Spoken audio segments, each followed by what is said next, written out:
여러분, 오늘 저는 여러분과 함께 인간 존재의 가장 근본적인 문제, 바로 욕망에 대해 이야기하고자 합니다. 우리는 매일 아침 눈을 뜨는 순간부터 무언가를 원합니다. 커피 한 잔, 따뜻한 샤워, 출근길의 편안한 좌석, 동료의 인정, 승진, 사랑, 성공. 우리의 삶은 욕망의 연속입니다. 그런데 이상한 점이 있습니다. 우리가 원하는 것을 얻는 순간, 그 만족감은 놀라울 정도로 짧게 느껴집니다. 마치 사막에서 한 모금의 물을 마신 것처럼 갈증은 잠시 해소되는 듯하지만 곧 다시 목이 마릅니다. 19세기 독일의 철학자 아르투어 쇼펜하우어는 이 현상을 누구보다 깊이 통찰했습니다. 그는 우리의 삶이 왜 이토록 만족스럽지 않은지, 왜 행복은 항상 손에 잡힐 듯 잡히지 않는지에 대한 근본적인 해답을 제시했습니다. 오늘 이 시간 동안 우리는 쇼펜하우어의 눈을 통해 욕망의 본질을 탐구하고 그것이 우리의 삶에 어떤 의미를 갖는지 함께 생각해 보겠습니다. 이것은 단순한 철학 강의가 아닙니다. 이것은 우리 자신을 이해하기 위한 여정이며 어쩌면 우리가 더 지혜롭게 살 수 있는 방법을 찾는 모험일지도 모릅니다. 쇼펜하우어 철학의 출발점은 놀라울 정도로 단순하면서도 심오합니다. 그는 세계의 본질이 의지라고 말합니다. 여기서 의지란 단순히 우리가 무언가를 하고 싶다는 개인적 의도를 뜻하는 것이 아닙니다. 그것은 우주 전체를 관통하는 근원적이고 맹목적인 힘입니다. 식물이 태양을 향해 자라나는 것, 강물이 바다를 향해 흐르는 것, 동물이 먹이를 찾아 헤매는 것, 그리고 인간이 끝없이 무언가를 추구하는 것, 이 모든 것이 의지의 표현입니다. 이 의지는 목적도 없고 이유도 없습니다. 그것은 단지 존재하고 활동할 뿐입니다. 마치 거대한 맹목적 힘이 우주를 통해 자신을 표현하려고 끊임없이 분투하는 것과 같습니다. 우리 인간은 이 의지가 가장 복잡하게 발현된 형태입니다. 우리는 의식을 가지고 있기 때문에 우리의 욕망을 알아차릴 수 있습니다. 하지만 그것이 우리를 자유롭게 만들까요? 오히려 그 반대입니다. 우리는 우리의 욕망을 의식하기 때문에 더 고통스럽습니다. 생각해 보십시오. 배고픈 동물은 먹이를 찾고 먹고 그것으로 끝입니다. 하지만 인간은 다릅니다. 우리는 배가 고프다는 것을 알 뿐만 아니라 무엇을 먹을지 고민하고 음식의 맛을 상상하고 만족할 수 있을지 걱정합니다. 그리고 음식을 먹은 후에는 그것이 충분했는지 더 맛있는 것을 먹을 수 있었을지 후회합니다. 의식은 우리의 축복이자 저주입니다. 그것은 우리에게 욕망의 노예임을 알 수 있는 능력을 주었지만 그 사슬에서 벗어날 수 있는 힘은 주지 않았습니다. 쇼펜하우어는 이 세계를 의지와 표상의 세계로 나눕니다. 표상의 세계는 우리가 감각을 통해 경험하는 현상의 세계입니다. 우리가 보고 듣고 만지는 모든 것이 여기에 속합니다. 하지만 그것은 표면일 뿐입니다. 그 이면에는 의지의 세계가 있습니다. 이것이 진정한 실제이며 모든 현상의 근저에 있는 힘입니다. 우리는 겉으로 보이는 세계에 속아 살아가지만 실제로는 보이지 않는 의지의 힘에 이끌려 춤추고 있는 것입니다. 그렇다면 욕망이란 정확히 무엇일까요? 쇼펜하우어에게 욕망은 의지가 개별 인간을 통해 표현되는 방식입니다. 우리는 각자 독립적인 개인이라고 생각하지만 실제로는 우리 모두가 하나의 거대한 의지의 다양한 표현에 불과합니다. 마치 파도가 각각 다르게 보이지만 모두 같은 바다의 일부인 것처럼 말입니다. 욕망은 결핍에서 시작됩니다. 우리는 무언가가 부족하다고 느낍니다. 이 결핍감은 불편하고 고통스럽습니다. 그래서 우리는 그것을 채우려고 합니다. 배가 고프면 음식을 찾고, 외로우면 사람을 찾고, 무료하면 자극을 찾습니다. 이 과정은 끝이 없습니다. 한 욕망이 충족되면 즉시 다른 욕망이 그 자리를 채웁니다. 우리는 마치 바닥에 구멍이 뚫린 항아리처럼 아무리 채워도 결코 가득 차지 않습니다. 쇼펜하우어는 이것을 욕망의 순환이라고 불렀습니다. 결핍, 추구, 일시적 만족, 그리고 다시 결핍. 이 순환은 우리가 살아있는 한 멈추지 않습니다. 실제로 이 순환이 멈추는 순간은 죽음뿐입니다. 살아있다는 것은 욕망한다는 것이며, 욕망한다는 것은 고통받는다는 것입니다. 이것이 쇼펜하우어 철학의 핵심적인 통찰입니다. 그런데 여기서 흥미로운 질문이 생깁니다. 만약 우리가 원하는 모든 것을 가질 수 있다면 어떨까요? 만약 우리의 모든 욕망이 즉시 충족된다면 우리는 행복할까요? 쇼펜하우어의 답은 아니오입니다. 왜냐하면 욕망이 모두 충족되면 우리는 권태를 느끼기 때문입니다. 권태는 고통만큼이나 어쩌면 그보다 더 견디기 힘든 상태입니다. 우리는 고통과 권태 사이에서 진자처럼 왔다 갔다 합니다. 욕망이 충족되지 않으면 고통스럽고 모든 욕망이 충족되면 권태로움을 느낍니다. 행복은 이 두 극단 사이의 아주 짧은 순간, 욕망이 충족되는 그 찰나에만 존재합니다. 우리는 행복을 추구합니다. 모든 인간의 행동은 궁극적으로 행복을 얻기 위한 것이라고 말할 수 있습니다. 우리는 공부하고, 일하고, 관계를 맺고, 취미를 즐기고, 여행을 갑니다. 모든 것은 행복해지기 위해서입니다. 그런데 쇼펜하우어는 이것이 근본적으로 잘못된 접근이라고 말합니다. 행복은 우리가 직접 추구할 수 있는 것이 아니기 때문입니다. 행복이란 무엇일까요? 대부분의 사람들은 행복을 긍정적인 감정 상태라고 생각합니다. 기쁨, 만족, 평화, 환희 같은 것들 말입니다. 하지만 쇼펜하우어는 다르게 봅니다. 그에게 행복은 고통의 부재일 뿐입니다. 행복 그 자체는 긍정적인 상태가 아니라 부정적인 상태, 즉 나쁜 것이 없는 상태입니다. 이것은 매우 중요한 구분입니다. 예를 들어 생각해 봅시다. 여러분이 극심한 두통에 시달리다가 약을 먹고 통증이 사라졌다고 가정해 봅시다. 그 순간 여러분은 행복을 느낍니다.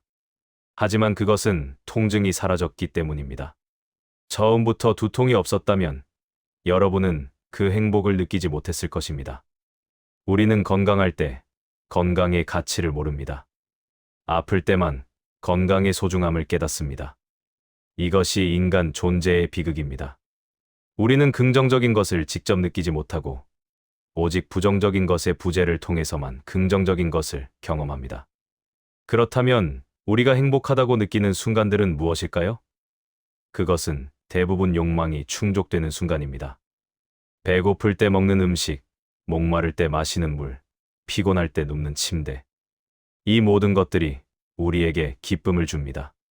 하지만 그 기쁨은 얼마나 오래 갈까요? 음식을 다 먹고 나면, 물을 다 마시고 나면, 충분히 쉬고 나면 그 기쁨은 사라집니다. 그리고 곧 새로운 욕망이 생겨납니다. 이것이 우리가 진정으로 행복할 수 없는 이유입니다. 행복은 항상 일시적이고 찰나적입니다. 쇼펜하우어는 이것을 더욱 극단적으로 밀고 나갑니다. 그는 삶 자체가 근본적으로 고통이라고 말합니다. 행복은 예외이고 고통이 규칙입니다. 우리는 대부분의 시간을 무언가를 원하거나 무언가가 부족하다고 느끼거나 무언가를 걱정하면서 보냅니다. 진정으로 만족하고 평화로운 순간은 극히 드뭅니다. 그리고 그런 순간이 오더라도 우리는 그것을 온전히 즐기지 못합니다. 왜냐하면 우리는 그것이 곧 끝날 것을 알기 때문입니다. 우리는 행복한 순간에도 그것을 잃을까 두려워합니다. 인간의 가장 강력한 욕망 중 하나는 소유욕입니다. 우리는 물건을 소유하고 싶어 합니다. 더 큰 집, 더 좋은 차, 더 비싼 옷, 더 많은 돈. 현대 자본주의 사회는 이 소유욕을 극대화하고 자극합니다. 광고는 우리에게 끊임없이 속삭입니다. 이것을 사면 행복해질 것이라고, 저것을 가지면 만족할 것이라고. 하지만 쇼펜하우어는 이것이 거대한 환상이라고 말합니다. 소유의 역설은 이것입니다. 우리는 무언가를 소유하기 전에는 그것을 간절히 원합니다. 그것을 가지면 모든 것이 달라질 것 같습니다. 하지만 막상 그것을 소유하고 나면 그 대상은 더 이상 특별하지 않습니다. 새 차를 샀을 때의 흥분은 얼마나 갈까요? 한 달, 일주일, 며칠, 곧 그 차는 단순히 우리의 교통수단이 되고 우리는 다시 더 좋은 차를 원하게 됩니다. 이것은 모든 소유에 적용됩니다. 쇼펜하우어는 소유가 실제로 우리에게 무거운 짐이 된다고 지적합니다. 우리가 무언가를 소유하면 그것을 유지하고 보호해야 합니다. 집을 사면 수리비와 관리비가 들고, 물건을 사면 보관할 공간이 필요하고, 돈을 벌면 그것을 잃을까 걱정됩니다. 소유는 자유가 아니라 속박입니다. 우리는 우리가 가진 것의 노예가 됩니다. 물건이 우리를 소유하게 되는 것입니다. 더 근본적인 문제는 소유 그 자체가 불가능하다는 것입니다. 우리는 정말로 무언가를 소유할 수 있을까요? 우리가 가진 모든 것은 일시적입니다. 우리의 몸도, 우리의 건강도, 우리의 재산도, 심지어 우리의 생각과 감정조차도 영원히 우리 것이 아닙니다. 모든 것은 변하고 사라집니다. 우리는 한순간 그것들을 빌려 쓰고 있을 뿐입니다. 죽음은 우리에게서 모든 것을 빼앗아 갑니다. 그렇다면 우리가 평생 동안 축적한 소유가 무슨 의미가 있을까요? 진정한 부는 많이 가진 것이 아니라 적게 필요로 하는 것입니다. 쇼펜하우어는 욕망을 줄이는 것이 소유를 늘리는 것보다 훨씬 더 현명한 전략이라고 말합니다. 만약 우리가 별로 원하지 않는다면 우리는 이미 충분히 가지고 있습니다. 반대로 우리의 욕망이 무한하다면 아무리 많이 가져도 결코 충분하지 않을 것입니다. 만족은 우리가 가진 것과 원하는 것의 비율입니다. 이 비율을 개선하는 방법은 두 가지입니다. 더 많이 가지거나 덜 원하거나. 전자는 어렵고 불안정하지만 후자는 우리의 통제 안에 있습니다. 쇼펜하우어의 욕망에 대한 분석에서 가장 논란적이고 흥미로운 부분은 그의 사랑론입니다. 그는 우리가 낭만적 사랑이라고 부르는 것이 실제로는 위장된 생식 본능이라고 주장합니다. 이것은 많은 사람들에게 충격적이고 냉소적으로 들리지만 쇼펜하우어의 논리는 설득력이 있습니다. 우리는 왜 특정한 사람에게 끌릴까요? 우리는 그것을 운명이라고 부르고, 영혼의 만남이라고 부르고, 진정한 사랑이라고 부릅니다. 하지만 쇼펜하우어는 다르게 봅니다. 그는 우리의 성적 끌림이 무의식적인 생물학적 계산의 결과라고 말합니다. 우리는 우리의 유전적 약점을 보완할 수 있는 사람, 건강하고 강한 자손을 낳을 가능성이 높은 사람에게 끌립니다. 이 모든 것은 의식적인 선택이 아닙니다. 의지가 종의 보존이라는 목적을 위해 우리를 조종하는 것입니다. 낭만적 사랑의 강렬함은 그것의 생물학적 중요성을 반영합니다. 생식은 종의 보존을 위한 가장 중요한 행위이기 때문에 의지는 우리에게 사랑이라는 강력한 환상을 제공합니다. 우리는 우리가 한 특별한 개인을 위해 사랑한다고 생각하지만 실제로는 종의 이익을 위해 움직이고 있습니다. 개인은 중요하지 않습니다. 중요한 것은 다음 세대입니다. 이것이 사랑의 비극입니다. 우리는 가장 개인적이고 숭고한 감정이라고 생각하는 것이 실제로는 가장 비개인적이고 기계적인 과정입니다. 사랑의 환상은 얼마나 오래 갈까요? 쇼펜하우어는 사랑의 열정이 대략 2년 정도 지속된다고 말합니다. 이것은 우연이 아닙니다. 2년은 아이가 태어나고 초기에 가장 취약한 시기를 넘기는 데 필요한 시간입니다. 그 후의 의지는 더 이상 우리를 그 관계에 묶어둘 필요가 없습니다. 열정은 식고 환상은 깨지고 우리는 파트너의 실제 모습을 보게 됩니다. 많은 결혼이 이 시점에서 위기를 맞는 것은 우연이 아닙니다. 그렇다면 진정한 사랑은 존재하지 않는 걸까요? 쇼펜하우어는 낭만적 사랑과 구별되는 다른 형태의 사랑을 인정합니다. 그것은 동정심에 기반한 사랑, 이기심을 초월한 사랑입니다. 이런 사랑은 드물지만 가능합니다. 그것은 상대방을 수단이 아닌 목적으로 대하는 것이며 그들의 고통을 자신의 것처럼 느끼는 것입니다. 하지만 이런 사랑은 열정적인 낭만적 사랑과는 다릅니다. 그것은 더 조용하고 더 안정적이고 더 지속적입니다. 소유욕과 성욕 외에 인간의 또 다른 강력한 욕망이 있습니다. 바로 인정 욕구입니다. 우리는 다른 사람들에게 인정받고 싶어 합니다. 칭찬받고 싶고, 존경받고 싶고, 사랑받고 싶습니다. 어떤 사람들은 부나 권력보다 명예를 더 갈망합니다. 사람들은 타인의 인정을 얻기 위해 엄청난 희생을 감수합니다. 쇼펜하우어는 이 인정 욕구를 깊이 분석합니다. 왜 우리는 타인의 인정을 그토록 원할까요? 쇼펜하우어는 이것이 우리의 자아가 불확실하기 때문이라고 말합니다. 우리는 우리 자신의 가치를 확신하지 못합니다. 그래서 외부의 확인이 필요합니다. 다른 사람들이 우리를 인정해주면 우리는 우리 자신이 가치 있다고 느낍니다. 하지만 이것은 매우 위험한 의존입니다. 우리의 자존감을 타인의 의견에 맡기는 것이기 때문입니다. 타인의 인정은 믿을 수 없고 견덕스럽습니다. 오늘 우리를 칭찬하던 사람들이 내일은 우리를 비난할 수 있습니다. 대중의 의견은 바람처럼 바뀝니다. 유행은 왔다가 갑니다. 어제의 영웅이 오늘의 악당이 되고 오늘의 천재가 내일은 잊힙니다. 타인의 인정에 기반한 자존감은 모래 위에 지은 집과 같습니다. 조금만 흔들려도 무너집니다. 더구나 대중은 진정한 가치를 알아볼 능력이 없습니다. 쇼펜하우어는 매우 엘리트주의적인 관점을 가지고 있었습니다. 그는 군중이 평범하고 천박한 것을 선호한다고 보았습니다. 진정으로 위대하고 독창적인 것은 동시대인들에게 이해받지 못합니다. 천재는 자신의 시대를 너무 앞서가기 때문에 당대에는 무시당하거나 조롱당합니다. 그들의 가치는 사후에야 인정받습니다. 그렇다면 우리는 어떻게 해야 할까요? 쇼펜하우어는 타인의 인정으로부터 독립하라고 조언합니다. 진정한 자존감은 내면에서 나와야 합니다. 우리는 우리 자신의 가치를 알아야 합니다. 외부의 칭찬이나 비난에 흔들리지 않는 내적 확신이 필요합니다. 이것은 쉽지 않습니다. 그것은 깊은 자기 인식과 용기를 요구합니다. 하지만 이것만이 진정한 자유로 가는 길입니다. 타인의 의견에 의존하는 한 우리는 결코 자유로울 수 없습니다. 이제 우리는 욕망의 순환에서 종종 간과되는 측면을 살펴보겠습니다. 바로 권태입니다. 쇼펜하우어는 권태를 고통만큼이나 어쩌면 그보다 더 심각한 문제로 봅니다. 권태는 모든 욕망이 일시적으로 충족되었을 때 찾아옵니다.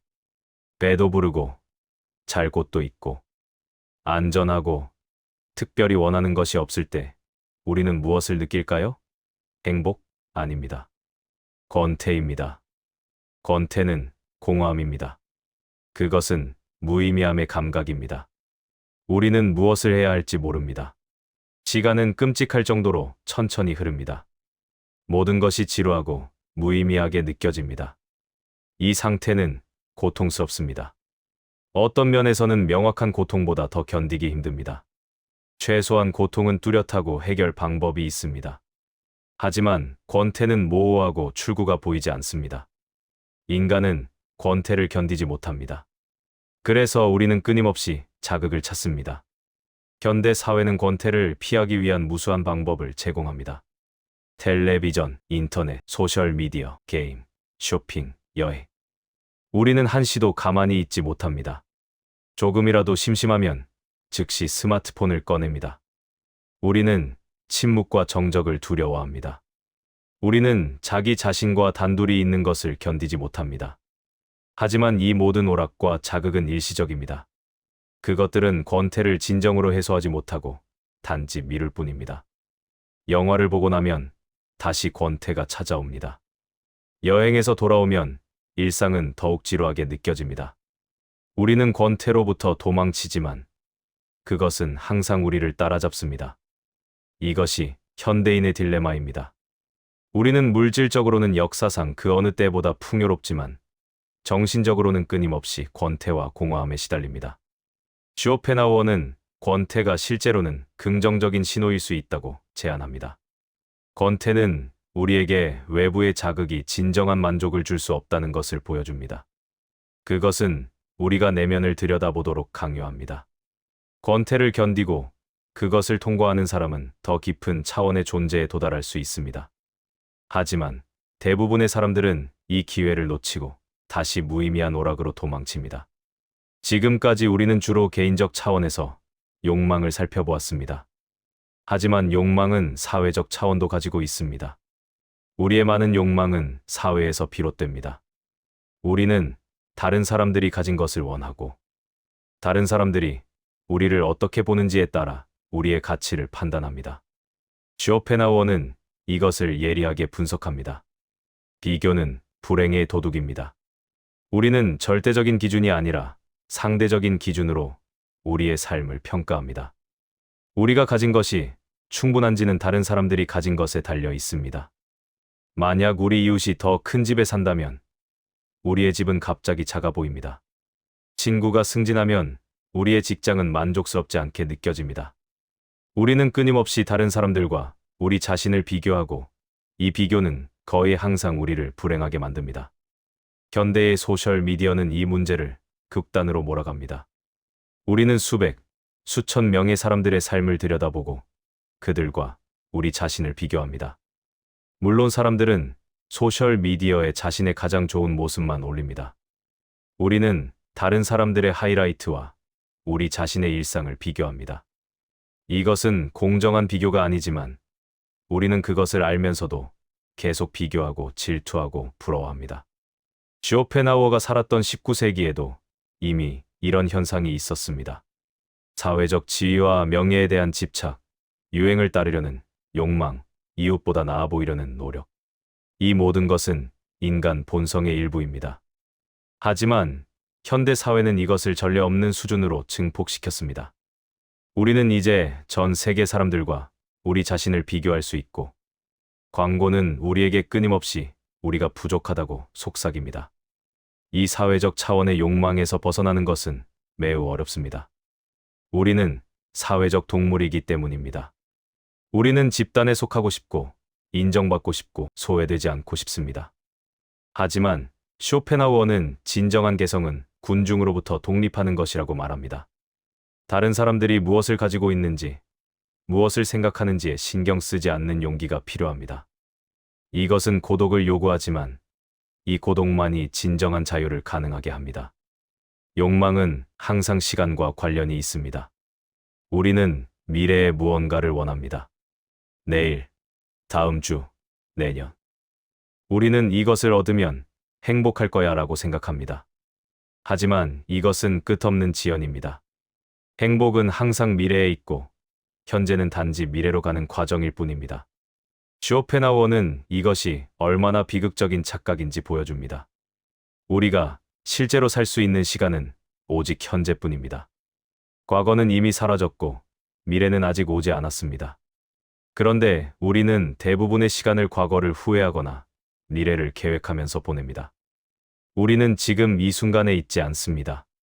우리의 몸은 여기 있지만 우리의 마음은 과거나 미래를 헤매고 있습니다. 이것은 우리가 우리의 삶을 실제로 살지 못한다는 것을 의미합니다. 욕망은 우리를 미래로 끌어갑니다. 우리는 항상 다음 것을 기다립니다. 시험이 끝나면, 휴가가 오면, 승진하면, 결혼하면, 은퇴하면 행복할 거라고 생각합니다. 하지만 그 순간이 오면 어떻게 될까요? 우리는 그것을 온전히 즐기지 못합니다. 왜냐하면 우리는 이미 다음 것을 생각하고 있기 때문입니다. 우리는 평생을 이렇게 살다가 죽음에 이릅니다. 그때서야 우리는 깨닫습니다. 우리가 기다리던 그 미래는 결코 오지 않았다는 것을. 쇼펜하우어는 현재에 머무는 것의 중요성을 강조합니다. 동물들은 현재에 삽니다. 그들은 과거를 후회하지 않고 미래를 걱정하지 않습니다. 어떤 의미에서 그들은 인간보다 더 현명합니다. 인간의 의식과 기억은 축복이자 저주입니다. 그것은 우리에게 과거와 미래를 상상할 수 있는 능력을 주었지만 동시에 현재를 누릴 수 있는 능력을 빼앗아갔습니다. 시간에 대한 우리의 태도를 바꾸는 것은 욕망으로부터 벗어나는 중요한 방법입니다.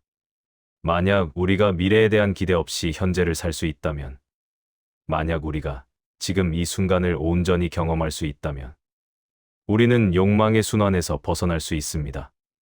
이것은 쉽지 않습니다. 그것은 의식적인 노력과 수련을 요구합니다. 하지만 이것만이 진정한 평화로 가는 길입니다. 니라 본질적으로 고통이라고 말합니다.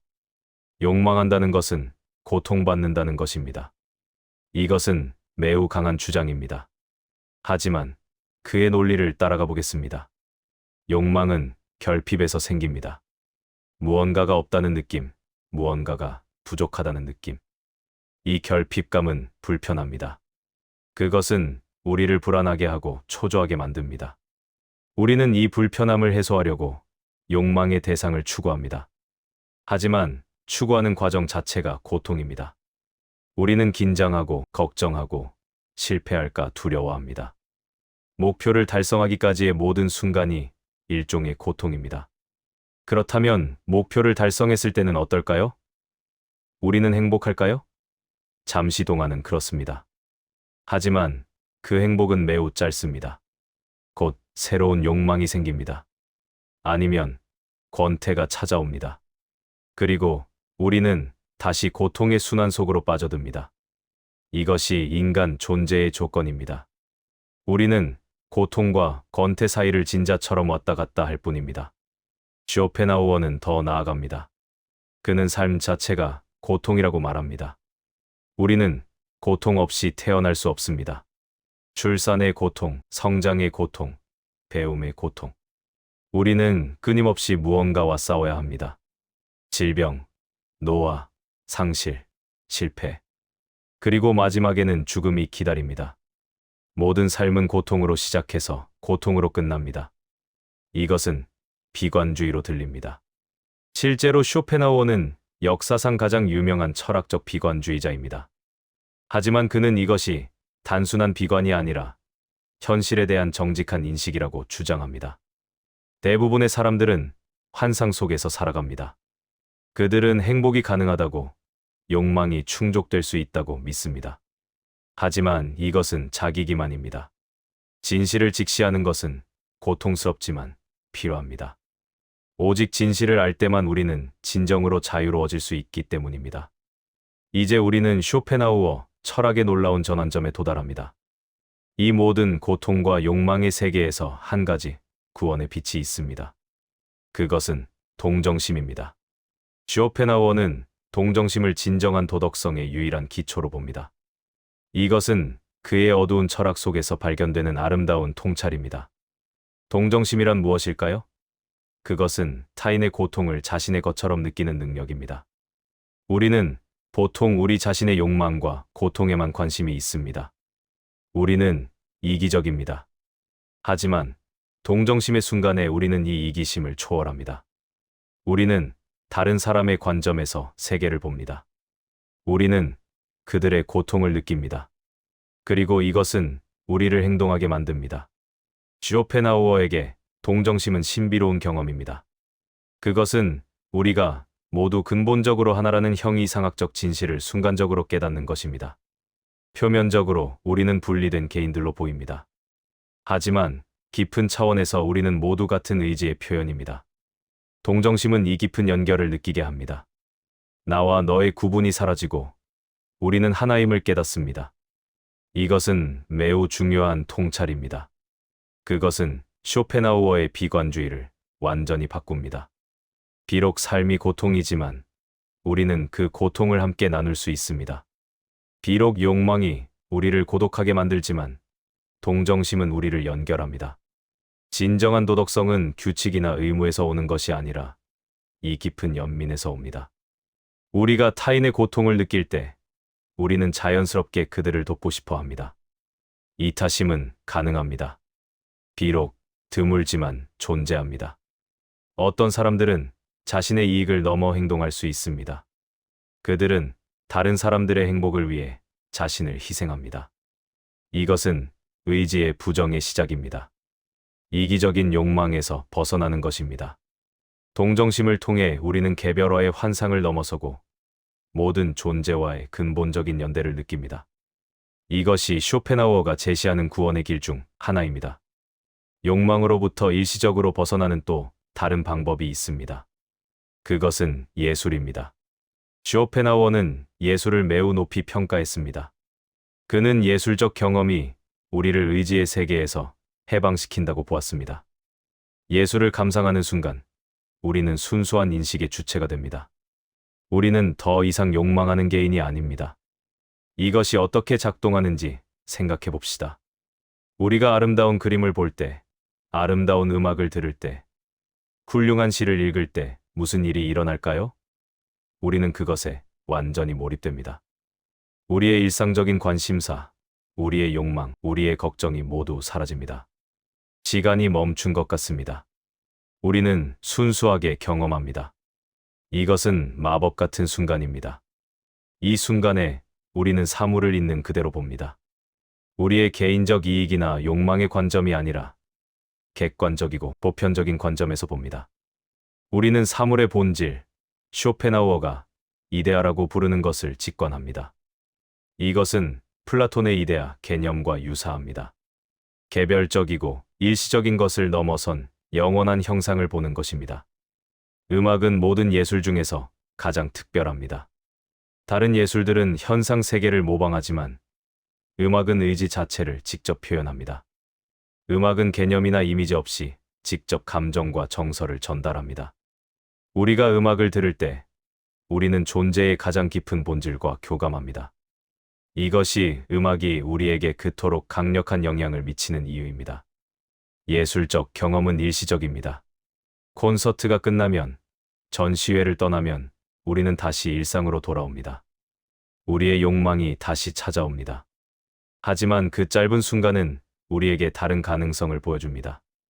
욕망 없이 사는 것이 가능하다는 것을, 순수한 관조가 가능하다는 것을 보여줍니다. 이것은 희망의 메시지입니다. 비록 일시적이지만 우리는 고통의 세계에서 벗어날 수 있습니다. 이제 우리는 쇼펜하우어 철학의 궁극적 해결책에 도달했습니다. 그것은 의지의 부정입니다. 이것은 매우 급진적인 개념입니다. 쇼펜하우어는 우리가 욕망 자체를 소멸시켜야 한다고 말합니다. 욕망을 충족시키는 것이 아니라 욕망하기를 멈추는 것입니다. 이것만이 진정한 평화로 가는 길입니다. 의지의 부정은 점진적인 과정입니다.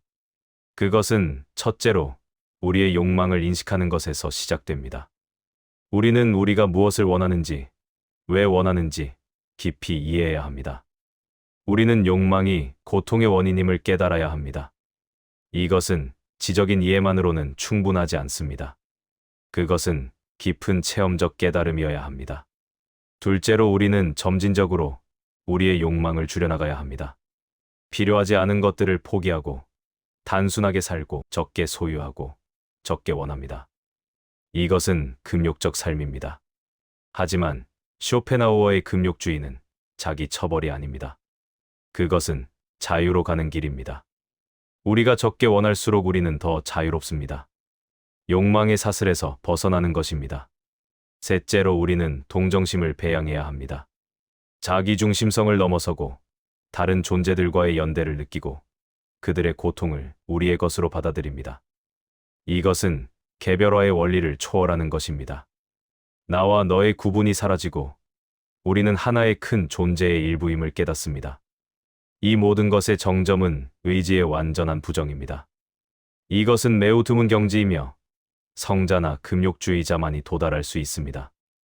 이 상태에서 사람은 더 이상 개인적 욕망에 사로잡혀 있지 않습니다.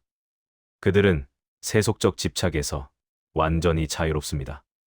그들은 고통도 기쁨도 느끼지 않습니다. 그들은 완전한 평화의 상태에 있습니다. 쇼펜하우어는 이것을 열반이라고 부릅니다. 불교의 개념을 차용한 것입니다. 쇼펜하우어의 철학은 매우 이상적이고 극단적으로 보일 수 있습니다. 대부분의 우리는 성자나 금욕주의자가 될 수 없고 되고 싶지도 않습니다. 우리는 여전히 이 세상에서 살아야 하고 일하고 관계를 맺고 일상을 영위해야 합니다. 그렇다면 쇼펜하우어의 가르침은 우리에게 어떤 실천적 의미가 있을까요? 첫째, 우리는 욕망의 본질을 이해함으로써 더 현명한 선택을 할 수 있습니다. 우리는 모든 욕망을 맹목적으로 추구하지 않습니다. 우리는 어떤 욕망이 진정으로 중요한지, 어떤 욕망이 단순히 사회적 압력이나 광고의 결과인지 구별할 수 있습니다. 우리는 의식적으로 우리의 욕망을 선택하고 불필요한 것들을 포기할 수 있습니다. 둘째, 우리는 소유와 성취에 대한 기대를 조절할 수 있습니다. 우리는 무언가를 얻는 것이 우리를 영원히 행복하게 만들지 않는다는 것을 압니다. 이것은 실망을 줄입니다. 우리는 더 현실적인 기대를 가지고 작은 것들에 감사할 수 있습니다.